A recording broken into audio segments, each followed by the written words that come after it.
Difference from one weekend to the next against Cleveland? Nothing much, to be honest. It was just a couple of sloppy goals and just the way it turned out in the end, you know. How much did that early goal deflate this team a little bit? I don't think it deflated the team. I think towards the end of the first half we were pushing for an equaliser, and I think their second goal just came at a bad time. They made a sending off, and you know, it went on from there. Why has Vinny Bell been so difficult to defend all season long? He scored 7 goals in 3 games against you guys this year. I don't know. I mean, he's a good player, so I don't know, that's not for me to say.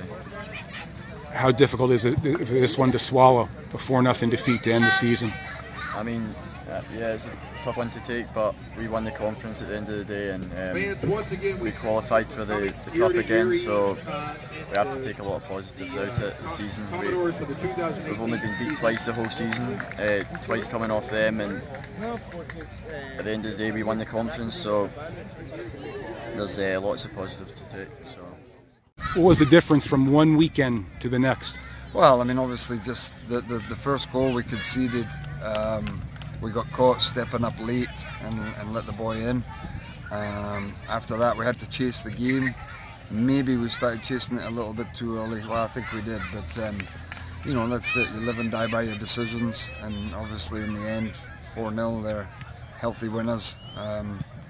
You know, so just the intensity of the playoff game, things didn't go our way in the beginning, and then you know, we're trying to scramble to make up the ground. Why is it so challenging to defend Vinny Bell? He's a good player, you know. Credit where credit's due. That's 7 goals against us in 3 games. You know, I mean, he's just a good athlete and hard to handle. You know, things appear to go his way. He seems to get the break of the ball a lot, but I mean, how can you say a man like that's lucky that keeps scoring goals? So. Do you feel like you had a difficult time getting that offense going? You had some possession, but the final third, at least early on, wasn't clicking. Yeah, I mean, I think we struggled to create clear chances. We had a couple of half chances, and we got in a couple of good positions. And I think just the you know, a lack of composure in the final third, maybe one extra pass. You know, but that's the way it goes. Just how difficult is it to try to beat a team like this, a quality team, 2 weeks in a row like that, after you get the big one in the division last week? Yeah, look, because it wasn't even that. It was the manner of the way we won last week with 10 men that made it such an emotional win. And you know, as coaches, we spoke about that. We knew the danger after a big emotional win is that it's hard to get going the next game. You saw Belgium beat Brazil in the World Cup final, the quarterfinals, and then couldn't get themselves going against France in the semi-final. You know, so it just tends to be hard when you have a big emotional win like that. Sometimes it can take the wind out of you. Did not having Nick in net change things at all, or was just Cleveland that good? I mean, look, we left ourselves wide open for the first goal.